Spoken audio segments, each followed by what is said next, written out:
Good morning, Brian. I have a few questions for you. While I will try to be helpful, I still don't completely understand what sales has to do with quality. Well, there are a few requirements of the ISO standard that the organization needs to be able to meet.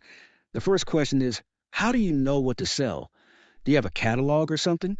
Well, we have a distribution business where we provide consumable items like shop towels and oil absorbent, and sometimes more technically complicated items. We typically have contracts with the customers for that kind of item. We are always trying to move up to higher margin products like hazardous materials and technically complicated repair parts. That is why we installed the bottling line. We found out that customers need sanitation products and cleaning solutions, and we are able to do a limited amount of compounding and bottling. That's interesting. If I understand you correctly, you're not designing anything yourselves. You either offer commercially available items as a reseller or do custom compounding based on someone else's formulations. That's right. We have some basic suggestions on our website and in a few brochures, but we don't design anything here. Well, if you don't mind my asking, what's your competitive advantage?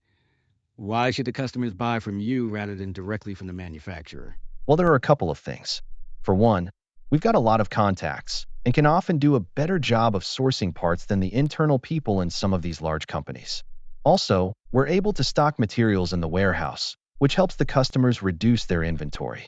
Also, we're considered a minority-owned business, and because many government contracts have a set-aside, we qualify for that in some cases. So, if I am understanding you correctly, the customer specifications for the items you sell are predetermined. When you accept an order, it's not a question of technical capability. That's right.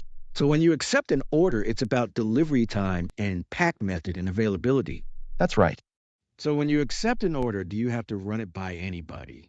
How do you commit to a delivery time in the cases where the item is not in stock? The orders themselves are processed by Connie, who is the inside salesperson.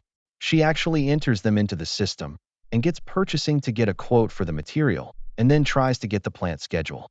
The system generates an order acknowledgement. Ah, I see. So, what happens if the item is hazardous or risky in some other way? To tell the truth, I've never had an order turned down. I think she has some rules as to how to accept an order.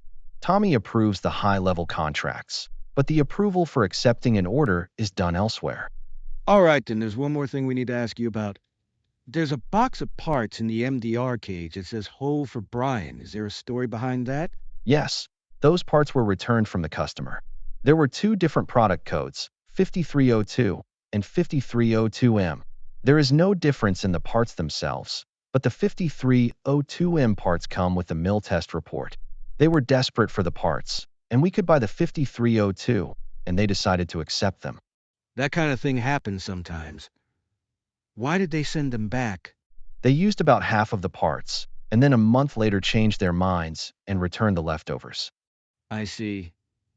When you made the original shipment, did the customer give you anything in writing? Yeah, they sent me an email, but that was lost recently when my laptop was hacked by ransomware.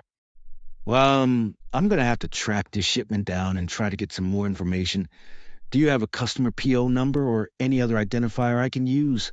No, all of that was lost in the hacking. Sorry about that.